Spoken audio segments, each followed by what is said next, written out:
حسب دستور قدیم دو عنوانی خطابات میں سے پہلا خطاب ہے۔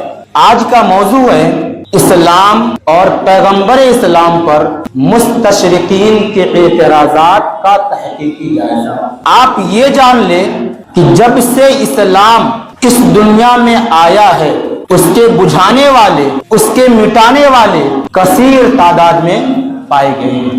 اللہ تعالیٰ فرماتا ہے وَدَّتْ طَائِفَةٌ مِّنْ أَهْلِ الْكِتَابِ، خاص طور پہ جو میرا موضوع ہے کہ اہل کتاب میں سے ایک جماعت چاہتی ہے کہ لَوْ يُضِلُّونَكُمْ، وہ آپ کو گمراہ کر دے، رائے حق سے بھٹکا دے، اسلام چھوڑنے پر مجبور کرے۔ وَمَا يُضِلُّونَ إِلَّا أَنفُسَهُمْ، اللہ تعالیٰ فرماتا ہے کہ وہ خود گمراہ ہو رہے ہیں۔ وَمَا يَشْعُرُونَ، لیکن انہیں شعور نہیں۔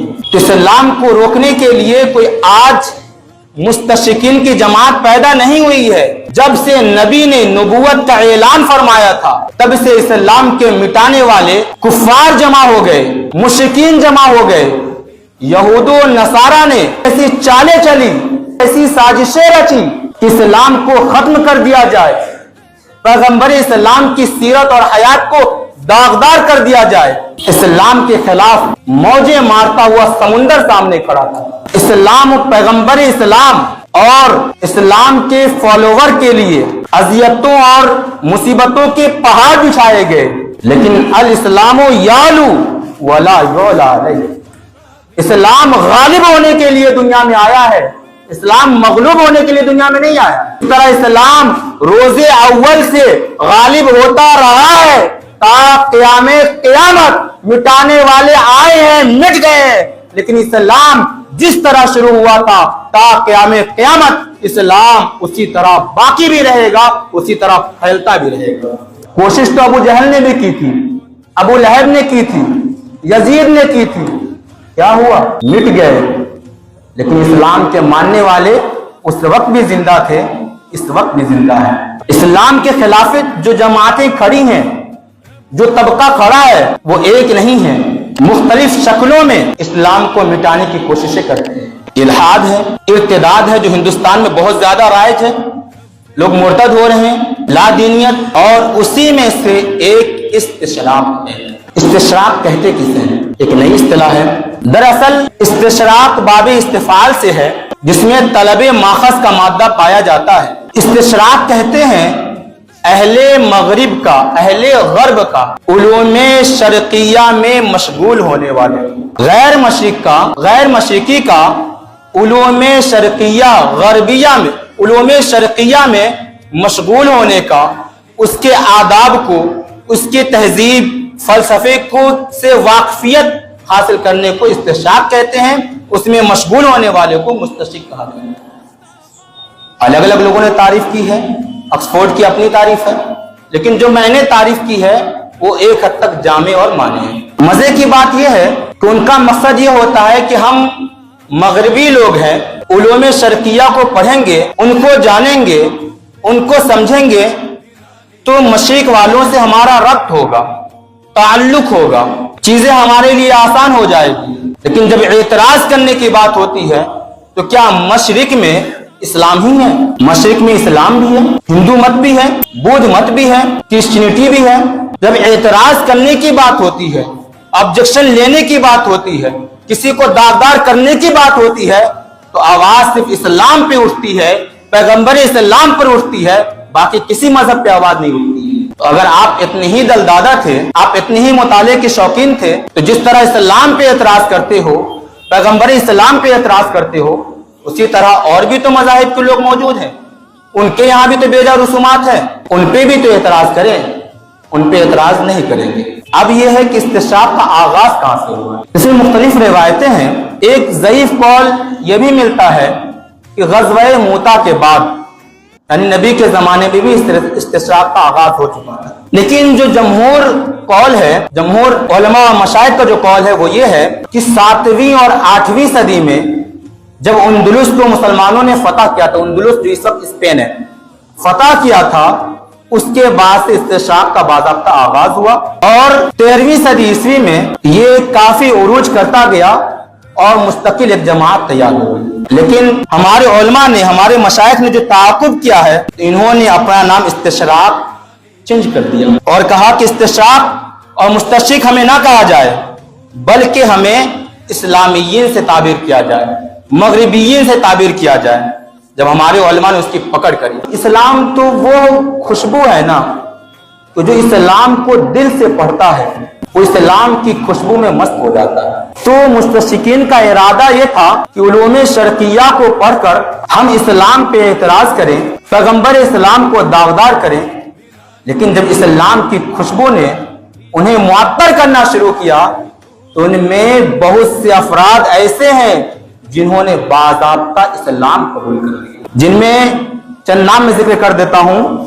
عبداللہ بن عبداللہ ہے، مسٹر ڈیبلو ہے، ایچ کیولم ہے، رسل دیپ ہے، ڈاکٹر مارٹن لنگز ہے اور ڈاکٹر ارتھکین ہے، جان سنت ہے، علاء الدین شبلی وغیرہ ہیں، جنہوں نے باضابطہ اس اعتراض کے گر سے پڑھا. لیکن اسلام کو جب قریب سے پڑھا، گہرائی کا مطالعہ کیا، تو انہوں نے بھی اسلام کو قبول کیا اور پیغمبر اسلام کو اچھے اسلوب میں اپنی کتابوں میں پیش کرنے کی کوشش کی. لیکن کچھ ایسے ہیں جس نے اسلام کو تو قبول نہیں کیا ہے، لیکن ان کی تحریروں میں، ان کی کتابوں میں اسلام کی تعریف اور پیغمبر اسلام کی تعریف ملتی ہے. اس میں کچھ نام اس کا بھی میں ذکر کر دے رہا ہوں. پہلا نام ہے ریچرڈ سائمن کا. اس کی کتاب ہے اقوام مشرق کے عقائد و عادات کی تاریخ. اس میں انہوں نے اسلام کے جو عقائد ہیں، پیغمبر اسلام کے جو قوانین ہیں، اس حوالے سے گفتگو کی ہے. اور اس کے بعد نام آتا ہے پیئر بائبل کا. وہ اسلام کا بہت ہی بڑا مداح تھا. اس نے جس کتاب کو ترتیب دیا ہے اور لکھا ہے، اس میں اس نے اسلام کی تعریف اچھے اسلوب میں کیا ہے. اس کے بعد سائمن اوکلے ہے. اس نے بھی اسلامی مشرقی علوم کی تعریف کی ہے، بلکہ اس نے یہ تک کہہ دیا ہے کہ علوم شرقیہ اسلامیہ کا مطالعہ کیا جائے تو میں یقین کے ساتھ کہتا ہوں کہ علوم شرقیہ اسلامیہ علوم مغربیہ پہ فوقیت رکھتا ہے. اس کے علاوہ ہادریان رینالڈ ہے. اس کی کتاب دین محمدی ہے، لاطینی زبان میں. اس نے بھی اسلام کے عقائد کو بیان کیا ہے. یوہان جے رسکے ہے. اس نے بھی اسلام کی اتنی زیادہ تعریف کی ہے کہ کلیسا کے پادریوں نے، راہبوں نے اس کو زندیق کہنا شروع کر دیا تھا. اور سنیے، مائیکل ایچ ہارپ بہت مشہور ہے. اس کی کتاب ہے دی 100. اس نے بھی 100 لوگوں کی لسٹ بنائی ہے آدم سے لے کے آج تک. اس میں بھی سب سے پہلے جس شخصیت کو رکھا ہے، اس میں نبی کریم صلی اللہ علیہ وسلم کو سب سے پہلے رکھا ہے. انہوں نے فرمایا ہے کہ نبی اکرم صلی اللہ علیہ وسلم وہ ذات ہے، وہ واحد ہستی ہے جس نے دینی سطح پر بھی اور دنیاوی سطح دونوں پر کامیابی حاصل کی ہے. اس کا ڈاکٹر مورس بکائلے ہے. اس کی کتاب بائبل، قرآن اور سائنس ہے. اس میں بھی اس نے تعریف کی اسلام کی. اس کا تھامس کارلائل ہے. اس نے بھی اسلام اور پیغمبر اسلام کی تعریف کی ہے، بلکہ اس نے جو معترضین اعتراض کر رہے تھے ان اعتراضات کا انہوں نے دفاع بھی کیا ہے. خیر، اس کے اور بھی عزائم ہیں، منصوبے ہیں، مقاصد، میں اس پہ نہیں جاؤں گا. اب چند اعتراضات آپ کے سامنے پیش کرتا ہوں، پھر اس کو رد کرتا ہوں. دراصل ان کا جو مقصد تھا وہ یہ ہے کہ اسلام تیزی کے ساتھ بڑھ رہا ہے. اسلام کو اگر روکنا ہے تو اسلام کو بدنام کیا جائے، پیغمبر اسلام کو بدنام کیا جائے، قرآن کو بدنام کیا جائے. کچھ اعتراض تو ایسے ہیں جو اٹکل پچے اعتراض ہیں، جس اعتراض کی کوئی حقیقت نہیں. جیسے ایک اعتراض اس کا یہ ہے کہ نبی اکرم صلی اللہ علیہ وسلم پہ ایک بڑھیا کچڑا پھینکا کرتی تھی، تو نبی کو تو راستہ چینج کر لینا چاہیے. اسی دن اس راستے سے گزر رہے، ہر دن اسی راستے سے گزر رہے اور ہر دن کچڑا کھا رہے ہیں، کچڑا انڈیلا جا رہا ہے. اب ان لوگوں کو کون بتائے کہ نبی اپنا راستہ چینج کرنے کے لیے دنیا میں نہیں آئے تھے، بلکہ لوگوں کا راستہ بدلنے کے لیے دنیا میں آئے تھے. انہوں نے بدل بھی دیا. لیکن کچھ اعتراضات جو باریک ہیں وہ میں بتاتا ہوں. پہلا جو ان کا جو اعتراض ہے وہ یہ ہے کہ قرآن، اسی پہ اعتراض کیا جائے. تو انہوں نے انکار کر دیا ہے کہ قرآن یہ الہامی کتاب نہیں ہے، بلکہ محمد صلی اللہ علیہ وسلم کی معاذ اللہ ثم معاذ اللہ خود ساختہ تصنیف ہے. انہوں نے لکھا ہے، انہوں نے تحریر کیا ہے. حالانکہ اس قرآن کے بارے میں اس طرح کی باتیں آج مستشرقین کر رہے ہیں. اسی کے وزن پہ مشرکین بھی کہہ رہے تھے کہ قرآن یہ تو ایسا معلوم ہوتا ہے گڑا ہوا ہے. اس میں جو قصے ہیں وہ گڑے ہوئے قصے ہیں. محمد صلی اللہ علیہ وسلم کی معلومات یہودیوں تک تھی, اس سے وہ معلومات اخذ کر کے پھر وہ بیان کیا کرتے تھے. حالانکہ آپ خود ہی بتائیے کہ قرآن نے باضابطہ یہ اعلان کیا ہے کہ اس کتاب کو نازل کرنے والی کوئی ذات ہے تو محمد نہیں ہے, بلکہ میں خود یعنی اللہ تبارک و تعالیٰ نے اعلان کر کے بتایا کہ میں نے خود ہی اسے نازل فرمایا ہے. اور اللہ نے چیلنج بھی کیا ہے کہ محمد کی اگر تصنیف ہوتی صلی اللہ علیہ وسلم تو وہ بھی ایک انسان ہے, تو اس کے مصر لے آؤ جیسے مشرکین کہا کرتے تھے. انہیں چیلنج کیا گیا کہ اگر اتنی طاقت ہے تم میں, گڑا ہوا قرآن ہے, محمد صلی اللہ علیہ وسلم کی خود ساختہ تصنیف ہے, تو اس جیسا قرآن لے آؤ. ارے وہ بھی نہیں کر سکتے تو کم سے کم قرآن کی طرح 10 صورتیں لے آؤ, وہ بھی نہیں ہوا.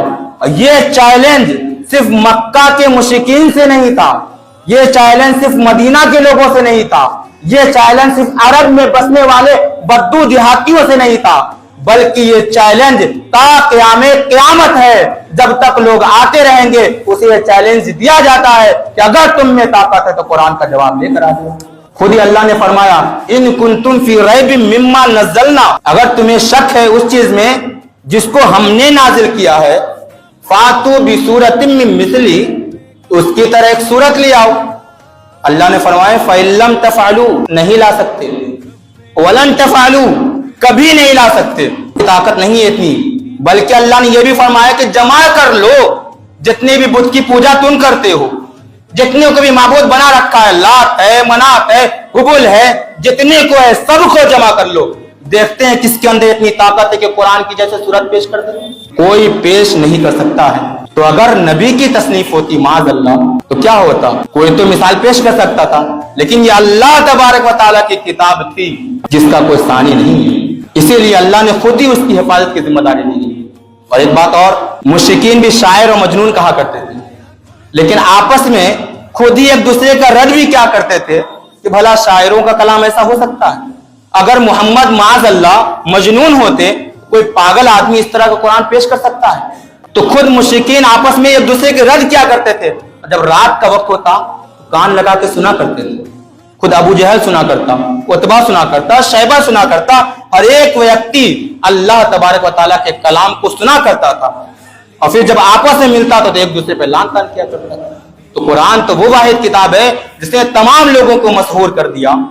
اور خود مستشرقین میں ایسے بھی لوگ موجود ہیں جنہوں نے خود ان لوگوں کا رد کیا جو اعتراض کرنے والے تھے, اور کہا ہے کہ قرآن کا اسلوب, قرآن کی تحریر, قرآن کا بیان, قرآن کا مضمون, قرآن کا جملہ, قرآن کا سینٹینس بتاتا ہے کہ محمد کی تصنیف نہیں ہے بلکہ محمد کے پیدا کرنے والے خدا کی تصنیف ہے. یہ اعتراض تھا, اس اعتراض کا. دوسرا اعتراض قرآن ہی کے متعلق ان کا ہے. وہ کہتے ہیں کہ قرآن میں اللہ تعالیٰ نے فرمایا لا تبدیل لکلمات اللہ, قرآن کی آیتوں میں تبدیلی نہیں ہے.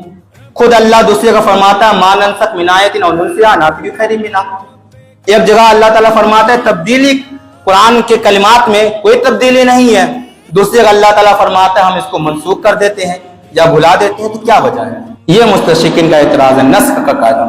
تو اس کا جواب یہ ہے کہ نسخ تم اپنی طرف سے دیکھ رہے ہو, اپنی جانب سے دیکھ رہے ہو, بندوں کے اعتبار سے تو سب برابر ہے, لیکن اللہ تبارک و تعالیٰ کے علم میں جو ازل سے چیزوں کو جانتا ہے اور ابد تک جانتا رہے گا, اس کے علم میں یہ بات تھی کہ یہ حکم ایک وقت کے لیے متعین تھا, وہ وقت ختم ہو گیا, دوسرا وقت آیا تو وہاں سے دوسرا حکم شروع ہو گیا. جیسے کعبے کا بیان, تو کعبے میں اللہ تعالیٰ نے پہلا قبلہ بیت المقدس کی طرف رکھا تھا تقریباً 1.5 سال کے 17 مہینے, وہ حکم صرف 17 مہینے تک تھا, پھر وہاں سے اللہ نے منسوخ کر دیا, وہاں سے اللہ تعالیٰ نے کعبے کا حکم شروع کر دیا.